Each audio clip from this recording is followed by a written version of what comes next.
Okay, Alex. Fitness coach, rapid fire question edition. These are the 10 most commonly asked questions for fitness coaches. Bring it. Number 1, what exercises are best for weight loss or muscle gain? Compound movements. So something like a deadlift, a squat, a push-up. It gets like your whole body involved. Deadlift is my favorite. If you're really advanced, a power clean is really fun to do because you're getting your entire body involved into that one. But I would say anything that involves multi-joints and high output. Let's talk about a sub question, a compound movement, right? So I'm a big fan. I try to do at least 2 compound lifts in every workout, right? And you mentioned this previously. A compound lift, if you're unfamiliar, is going to be a lift that engages multiple muscle systems over multiple joint systems. So, for example, a bench press, you're engaging everything from your wrists, your elbows, and your shoulders down into your chest and then back up. That's a compound lift. Or you mentioned deadlift specifically. Deadlift, you're moving your ankles, knees, hips, right? And strain on your shoulders. Yeah, and you're hinging. And back, you're hinging.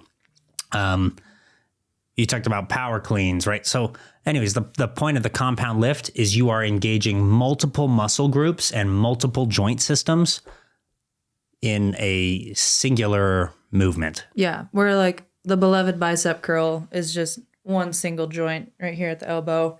And one muscle group, really. Yeah, like you're going to build your biceps, right? But like you're not going to get your heart rate going and it's not going to recruit a ton of additional muscle fibers. You're really just isolating your bicep at that point.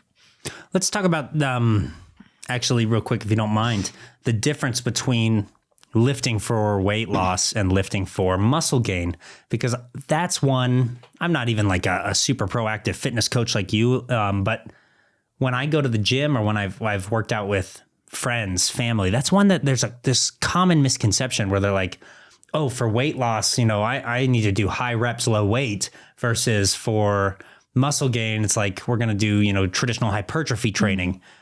Do you want to elaborate on the myth around that or the myths around that? I would love to.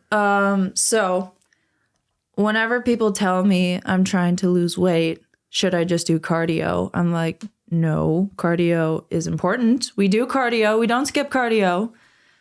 But when you perform, let's just say sets of 3 sets to 5 sets of 6 to 10 reps, you're going to build a lot of muscle.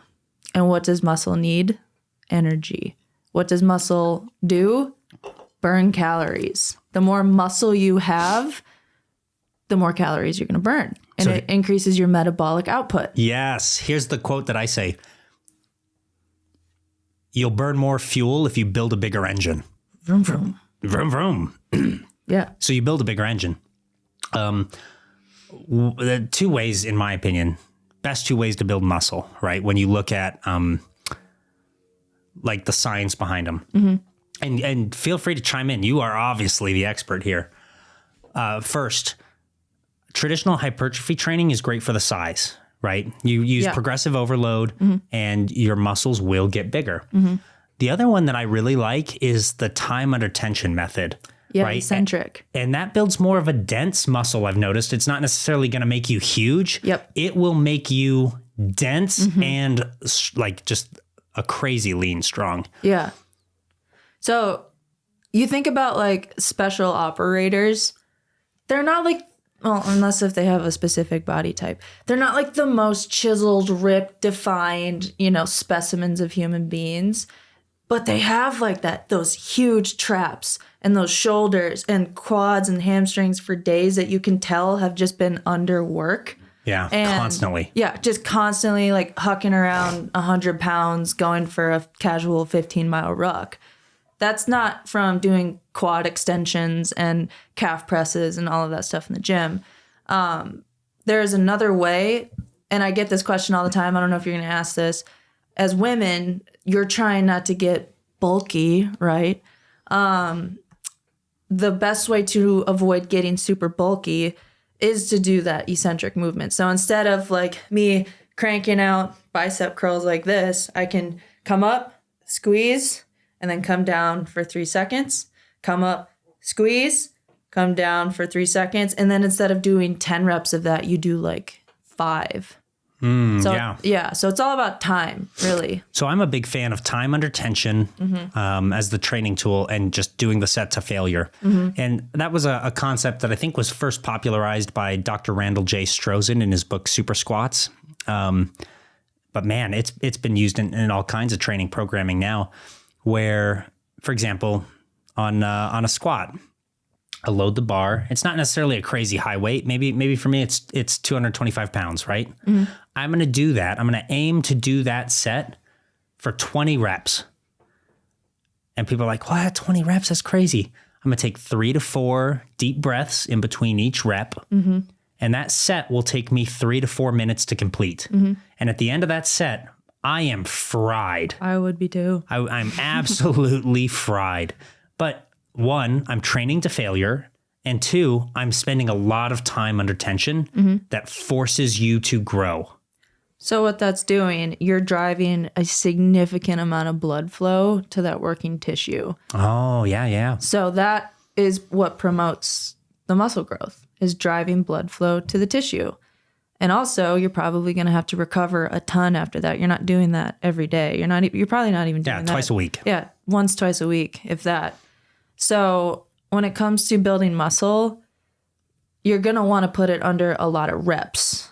When it comes to building strength, you're going to want to put it under a lot of time and load. Now, that might sound kind of confusing, but if I'm going to try to really, really build my leg definition, I'm going to do lighter weight squats for like 5 sets of 10. If I really, really want to build strength and that density that we're talking about, I'm going to slow it down. I'm going to do 3 sets of 6 and load up the weight a little bit more. Very good. Right on. This has been incredibly insightful, and I'm sure people are watching and getting all kinds of mad value. Getting jazzed. Okay, next question. This is like your bread and butter, 100%. But if somebody comes to you and they're like, Alex, do you have any tips? How do I structure my workouts? Yeah. What do you tell them? What's your goal? Number 1, I need to know what you're trying to do because everyone's journey is going to look different. Systematize this. You start with the end state. Yep. And then ask what their lifestyle is like. A postpartum mom is going to look different than my single 28-year-old dude. So I have to know who I'm working with, what their goal is, what their lifestyle is, and availability. I think when it comes to the Army, I take a tactical fitness approach. So what I've kind of implemented as my system is I have a total body lifting day. So we have our compound movements, we have our single joint core stability, and I either end with core, cardio, or like a little HIIT circuit. I have my interval days because we need to be able to have that anaerobic capacity for our sprint drag, and it transfers over into the 2 mile. Yeah, I like that you've added those as separate days too. Yeah. Yeah, I wouldn't want to do that on the same day.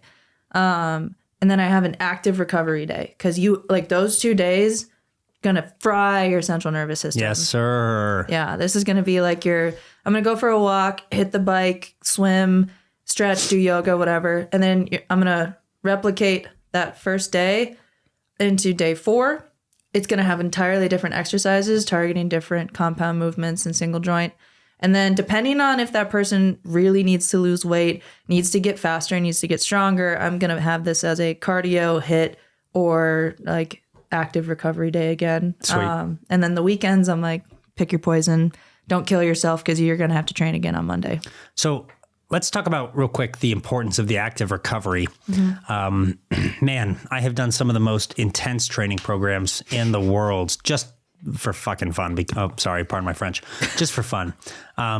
Like you think, so this actually stemmed from the military world-class athlete program, but the RAT 6 training program from Strong, Swift, Durable. Yeah. That brutal program. Love it. Saw some of the best gains of my life on that program. And then, the Super Squats program by Dr. Randall Strozen and the Super Squats variation from Mountain Tactical. Like some of these training methods have just been crazy. One of the things that is of critical importance, and you mentioned why in a previous conversation today, is the active recovery. Now, the way that your body recovers is that blood flow into the working tissue. So if you take your day off and you're like, I'm just going to veg on the couch, you're actually doing your body a disservice where you're preventing the recovery from being as good as it could be because you're not actually triggering more circulation and blood flow to that tissue. One of the things that's helped me the most in the most brutal training is like, I'm going to get up, I'm going to go for a walk. I'm going to do a light jog. I'm going to go play Frisbee with the kids, something, but you're just getting out of the house and you're moving and you're forcing your body to actually increase circulation, increase blood flow. Yeah. So in order to recover, contrary to what most people probably believe, is that we need like acute bouts of inflammation in order to recover the muscle. Now, chronic inflammation and prolonged release of cortisol, terrible. That's how we get overtraining and our sleep quality goes down. And that's when we start getting injured or have some sort of autoimmune deficiencies going on. But we need that blood flow. And along with that, you need to have a short spike in blood sugar. So eating a carbohydrate followed by a protein, because carbohydrates deliver proteins to the working muscles, which if you did a killer total body day is going to go everywhere. So having a stimulus the next day is going to keep recruiting the muscles to activate. For sure. You then drive the macronutrients into the muscle that is in a recovery stage, but you need to add a stimulus in order for that to do what it needs to do. Wisdom. Okay. Alex, you got a total newbie coming up to you. Maybe it's their first time in the gym. They know that they suck. What do you tell them as far as how they can improve their form? Obviously, there's going to be things that are specific to the lifts, but I'm like, in general, what's the best practice? Yeah. So spinal alignment and angles, simple trigonometry and geometry. Yes. It's honestly like the number one thing. I want you to know, you just quoted me. So I coach high school football, right? And I teach the high school athletes how to lift. I actually have told them this is all simple geometry. Yeah. Just freaking Sokotoa that deadlift, bro, and figure it out. No. So one of my favorite tips. Okay. Everyone loves to look at themselves in the mirror when they're lifting. Do it for 1 rep or 2. Other than that, put your freaking head down. Because when you're trying to deadlift and you're looking up like this, look at this angle. You have hundreds of pounds going down like that and your neck is cranked in that angle. That's how you get injured. That's how your traps get pulled. That's how you wake up the next day with crippling neck pain. So alignment. Yeah. So I always imagine I have a string attached from my ear to my hip, or a pole going from the crown of my head into the base of my spine. And I move up and down according to the angle at which my hips are hinging. That is probably one of the number one things I see people doing wrong. Or like you're looking sideways in the mirror. Okay, well, what's that doing to your neck? And the beauty of this too, I mean, when you're doing it, right? When you're checking your form, start with lighter weight and do it slow, right? Make it easier on your body while you're looking and like if you're going to look in a mirror, you're already compromising your form to some degree. Take the tension off, take the load off. Right. So yeah, spinal alignment. And then one of the main questions I get with, well, I just feel like my back goes out or my form goes to crap when I'm deadlifting. Pull everything back, okay? When we're deadlifting and our shoulders slouch, that's when our back starts to arch. Pull those shoulders back, lock in your abs, so push oxygen through your core as you start to lift, and then you'll exhale it out and then stand up, inhale, get as much oxygen going through to your diaphragm, and then it keeps everything locked in, like your whole core from your back to your, abs essentially are locked in. Very good. Okay. So one of the things that I think deters a lot of people from having success in their fitness plan is they lose the ability to stay consistent or motivated with it. They don't see the progress immediately. How do you help your clients stay motivated and consistent with their workout plan? The accountability piece is number one in the program. If you're not staying accountable to yourself and you're not communicating then I don't know what's wrong.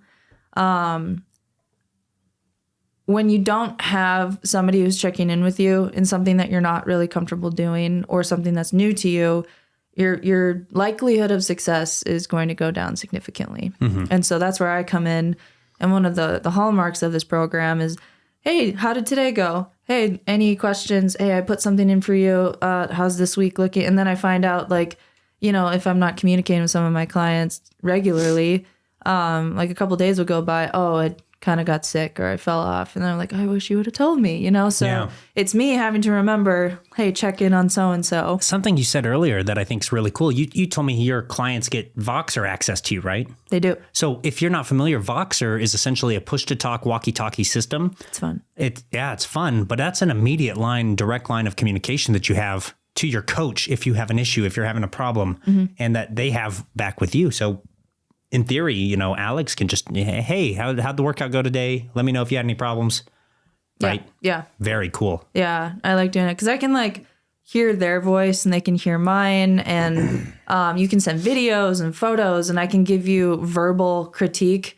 It's a lot easier to do it over that app as opposed to sending like an audio over iPhone. And some people have Android. So it kind of just changes the platform interface. But I would say, yeah, that accountability piece is huge.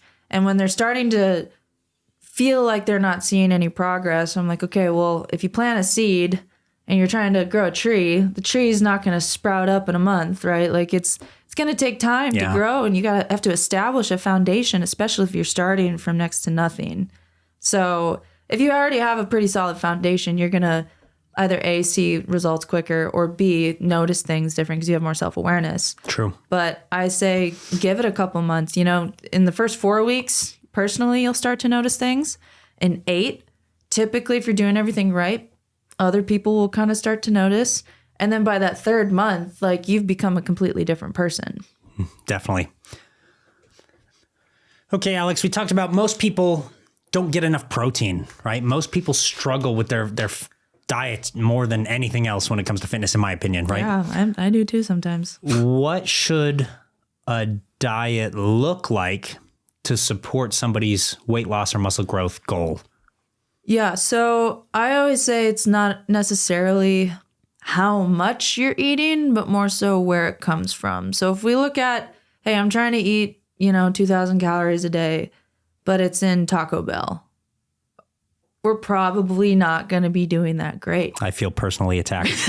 Yeah. Like eating 2,000 calories a day of Crunchwrap Supremes is probably not going to support your fitness goals. However, if you eat 2,000 calories a day of eggs and oats and lean meats, vegetables, grains, like eliminate all the extra processed crap and high fructose corn syrup and energy drinks and like all that nonsense, you're probably going to see progress better. Well, I'm glad you said Crunchwrap Supremes because I eat 2,000 calories a day of Doritos Locos Cheesy Gordita Crunches, so Hell I'm yeah, good. Brother. I miss a Crunchwrap sometimes. Oh, and that's the thing, right? I've lost 60 pounds in the last 2.5 years or so. You can still eat that stuff. Yeah. You just have to be moderate, right? Yeah. Like, don't go gorge on Taco Bell and McDonald's. No. If you need to have something quick, get something quick. But like, it's a one-off, right?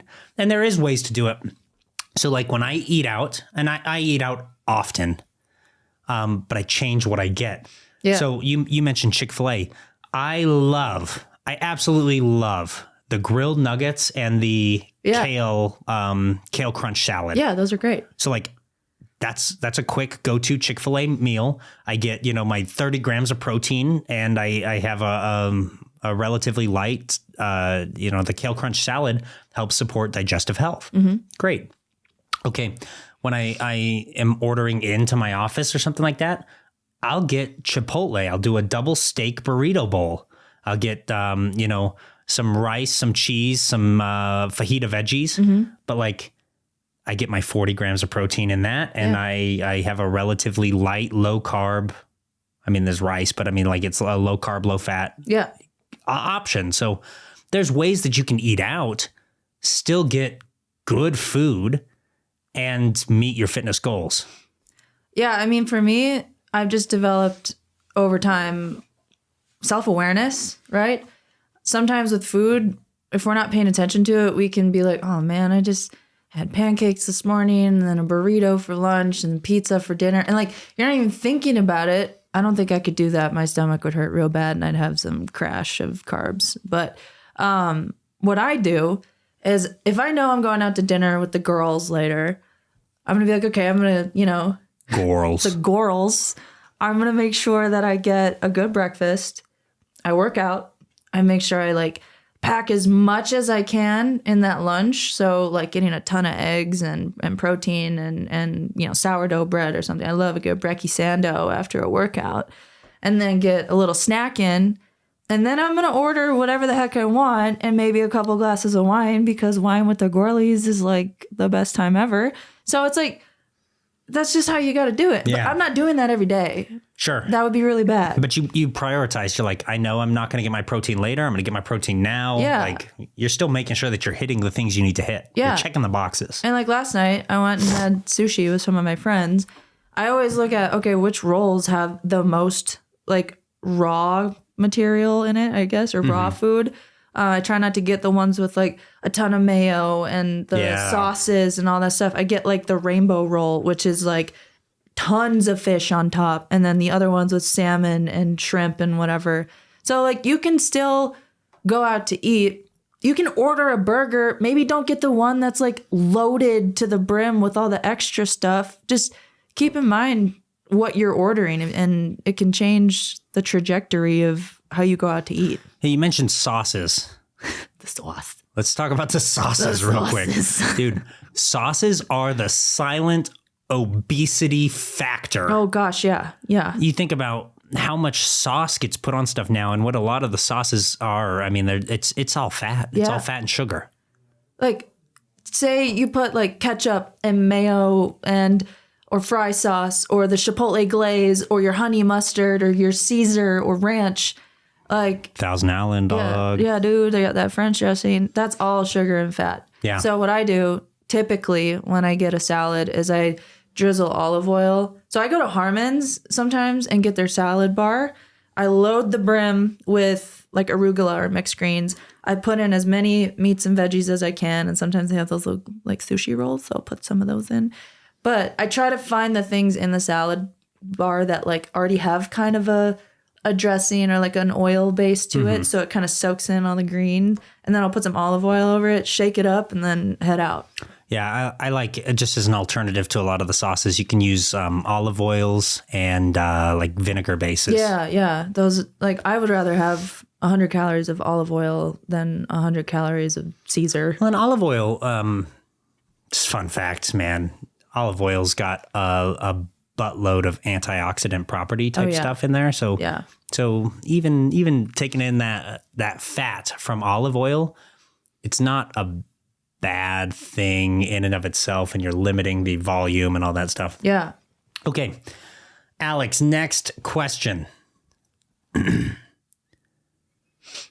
How do you help someone? How do you help somebody who comes to you, they need a workout plan, they need some programming, but they have limited equipment or they don't have access to a gym? All right, here's my trademarked term. Before we even get going, I have them give me a gymventory. So I asked them, gymventory. I am trademarking that. If anyone takes it, I'm coming after you. So garage gym typically has a squat rack, a barbell, a bench, a couple plates. If you're extra cool, you have dumbbells and kettlebells. If you're extra cool, you have some bands and maybe, I don't know, like a rowing machine or a treadmill, right? So I can do a lot with a little. One of my favorite experiences / least favorite experiences was being stuck in Chincu, Romania for 6 weeks.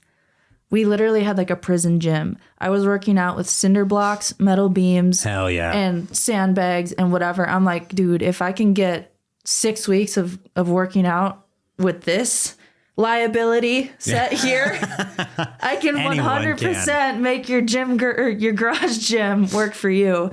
So it's honestly, it just comes down to one of my favorite things I say is it's not about where you are or who you're with, or not about what you have, but what you can do with it. I can do a lot with a little. So just tell me what you got and I'll make it work for you. Sweet. If you have a driveway, you have a street, you have a backyard, we're going back and Farmer's forth. carries. Yeah, going back and forth. Your neighbors might look at you a little weird, but they're going to be like, wait, what are they doing? I kind of want to do that. My neighbors do look at me weird. I put on a weighted vest. I walk around the cul-de-sac, Yeah. you know. Be that weirdo. It's going to set you apart. Sweet. And yeah, you know, I'm thinking about it, Alex, you don't have to have anything fancy. Like you can still do compound lifts with a dumbbell. Oh, yeah. I do snatches and cleans, squats, rows. You can do a whole circuit with it. Just depends on sets and reps. Yeah. Okay. Here's a question for you. How does somebody know if they're pushing themselves hard enough when they're working out? Every program I write has an RPE. So an RPE is rate of perceived exertion.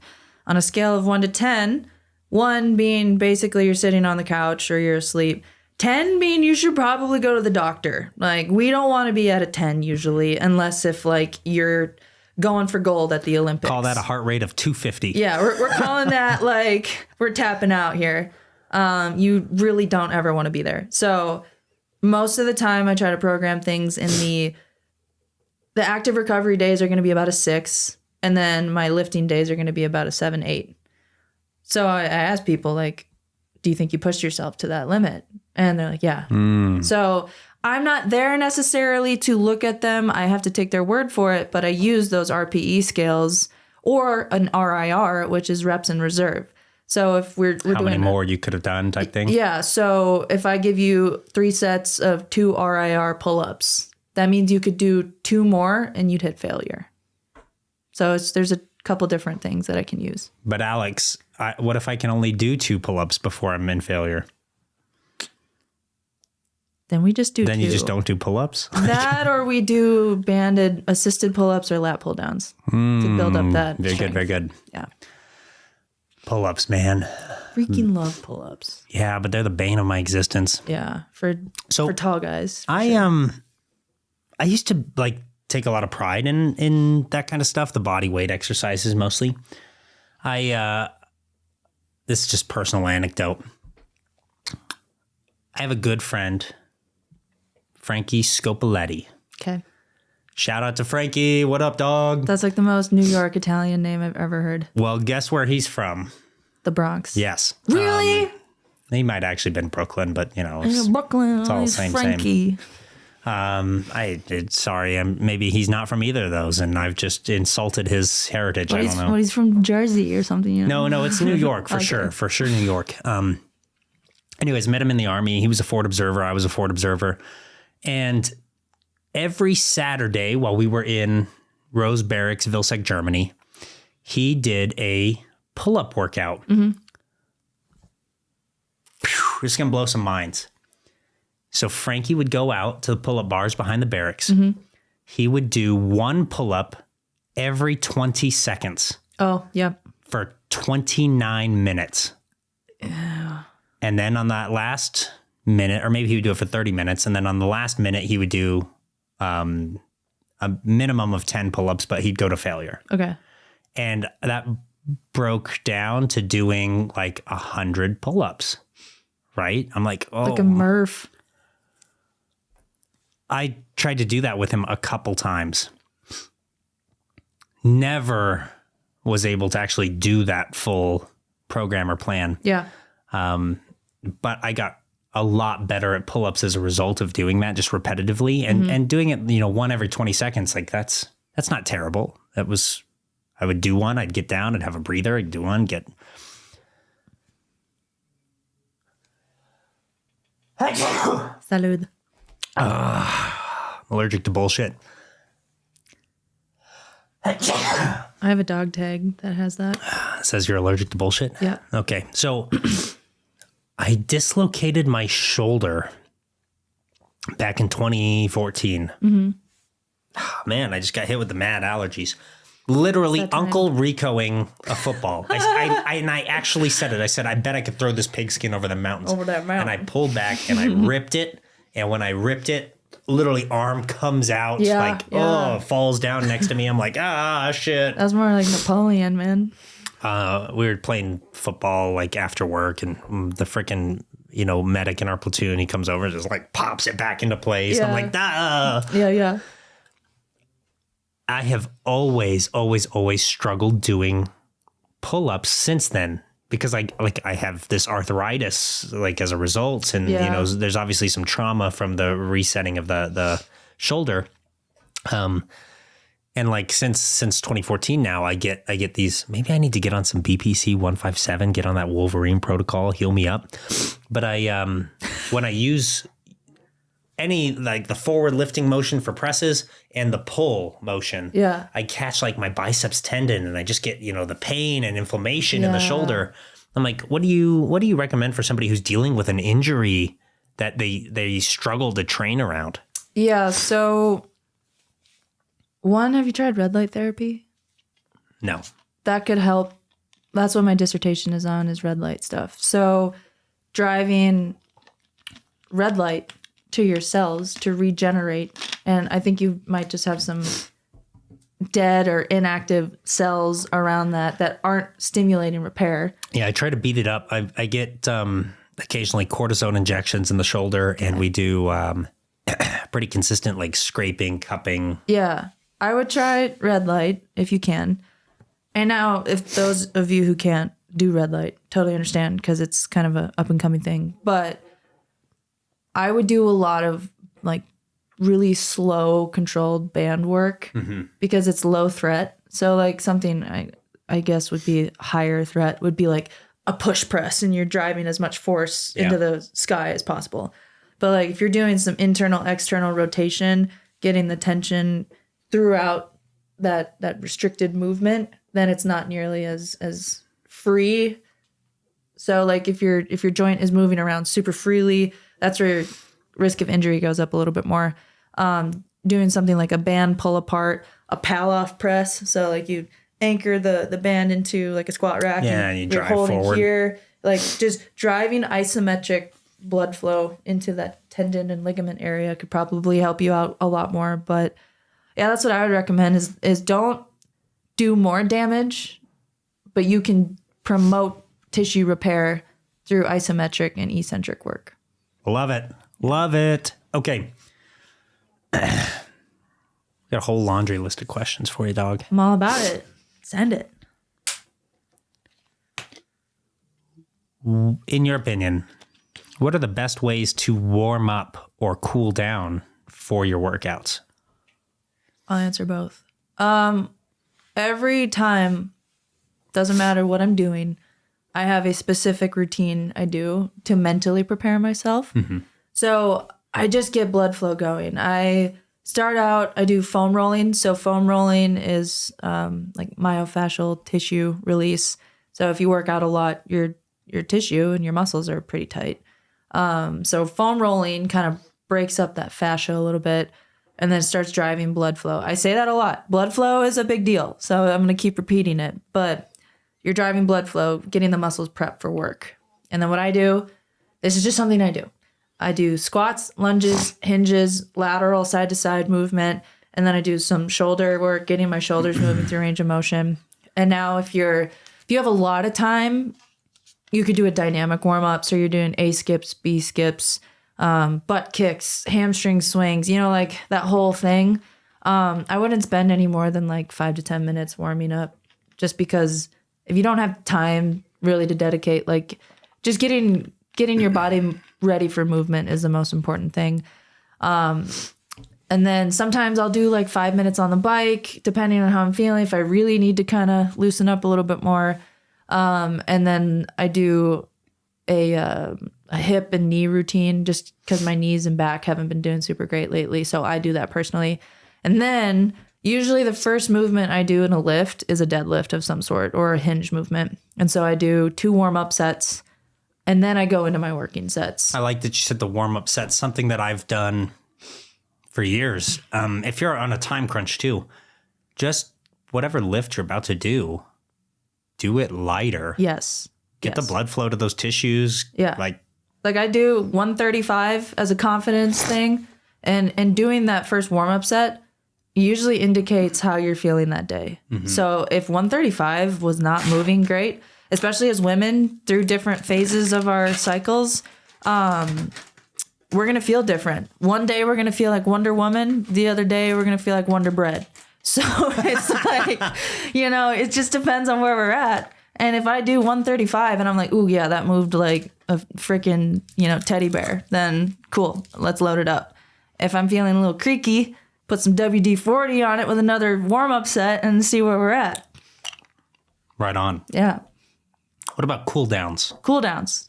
For me, I typically end on a mat with my workouts. So like a yoga mat, and I'm doing core or something.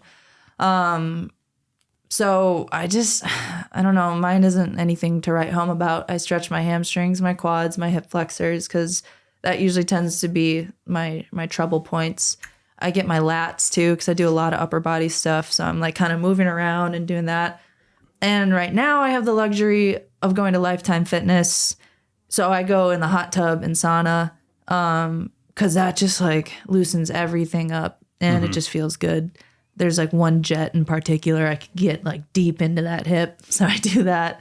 But if you don't have the amenities to do so, it's not the end of the world. I just like to do some static stretching. I make sure I bring my heart rate down too, because you don't want to just leave the gym without bringing your heart rate down, because you're already in this like almost, I don't want to say fight or flight, but in this elevated state. Yeah. And if you don't allow your heart rate to come down, it's going to be a lot harder to recover. So let me ask you this, because it's a question I'm thinking of as you said that. Maybe 15 years ago, studies started coming out about static stretching after a workout actually nerfs your strength development. You mentioned that you're doing static stretching after your workouts. What's the real story behind that? Like, is there truth to that? Are you losing some muscle gain if you're doing static stretching afterwards? How does it benefit you? How does it hurt you? Yeah, I've heard the same thing. And I'm going to be honest, I can't give a fully educated answer on that. I haven't read that much into it. I just like to kind of stretch out a little bit. I don't overdo it excessively. I'm just a person who naturally tightens up, and having less range of motion, especially in my lower body, typically doesn't transfer well over when I'm trying to do squats or lunges. So I just try to keep things mobile. I don't do anything crazy like sit there like for a half an hour and just stretch. I wish I could give a better educated answer to that, but I just do it because it feels good. Word. Yeah. What do you think about gravity yoga? I've never thought about it. Oh, okay. What is it? So it's like you get into Like those these tables? No, but Oh, okay. kind of. You get into these essentially yoga poses for a stretch that allow gravity to pull you down deeper into the stretch. Oh, like a downward dog? yeah. Okay. For example, I don't even remember. I think it's called ragdoll, right? So you're bending at the hip. You're folded over. And as you exhale, you sink deeper into the stretch. You hold it for a prolonged period of time. So like I'll hold that pose for like 2 minutes and let gravity just decompress my spine and stretch out my hamstrings. Okay. Yeah. So there's something similar to that with PNF, where you do proprioceptive neurofacilitating. Wow, I just butchered that. Sorry, scientific community. PNF though. Yeah, that PNF. I just say PNF because it's a lot easier. Where you can take like a monster band and you can stretch, like wrap it around your foot, like pull your hamstring up, and then you inhale, exhale, and then get a little bit more range of motion. Inhale. So similar to that, it's just instead of, using an implement to facilitate that, you're using body and gravity. So I like doing stuff like that because it also calms me down. You're breathing, you're regulating, your nervous system, and then you get a little bit deeper range of motion. So I never would have thought about it that way in that term. But yeah, I don't know. That sounds really relaxing. It is really relaxing. Yeah. It helps me a lot with low back pain. It probably reduces, like that vagal tone too, and getting you into a more relaxed state. Okay. Last question for you. Maybe a big question for you. Okay. I think a lot of people struggle to progress because they don't properly track what they're doing. What I mean by that is like, if you're not staying on top of your, maybe numbers in the gym as far as like your reps and your weight, then you're not knowing what you need to do to progress to the next level. Yeah. So you're not adding reps, you're not adding weight. Yeah. How do you recommend that somebody tracks their fitness progress? Yeah, there's a multitude of ways that you can do that. With my programs, I send them Google Sheets that are editable. So what I have them do is like I will give them the program for the week, and then in a different font color next to the lift. Say I prescribe 3x6 deadlift, and they give me 205, 205, 225, 225. So they can see like, oh, last week I did 2 sets of this, 2 sets of this. Let's try 3 sets, or like they can see it visually. If you're a writer, you can do it in a journal. If you are somebody who wants to just look at the program, print it out, and then write it, or do it on a note in your phone. I don't know. There's like so many different ways that you can do it, but like not having that recollection of what you did last week is difficult to remember. Most of us can't even remember what we ate for breakfast, let alone what we lifted in our dumbbell shoulder press last week. So keeping track of something as you're a novice or you're really trying to take a program seriously, I'd say is beneficial. Sweet. Okay, just for funsies, what's your favorite exercise and why? I have 2. Sure, 2. Okay, I love a power clean. I just love like the prep that goes into it, like the excitement. It's just like going up to a bar and then like getting 135 plus pounds up here. And then if you want to add a little jazzy jerk to it. Yeah. Like a little clean and jerk. Yeah. It's just kind of an ego boost, honestly. And then deadlifting is like probably my favorite thing in the world. Just, I love being able to just fucking hoss some weight. Fun fact. This is legit science now. Heavy deadlifts are more effective than the best SSRIs at helping your mental health. Oh, yeah. After a solid deadlift day, I feel like I can go conquer the world. I'm walking out and be like giving people fist bumps. Like, how you doing, man? Deadlifts actually limit your anxiety and depression. Facts. Jinx, you owe me a Coke. You have carbonated water, less sugar.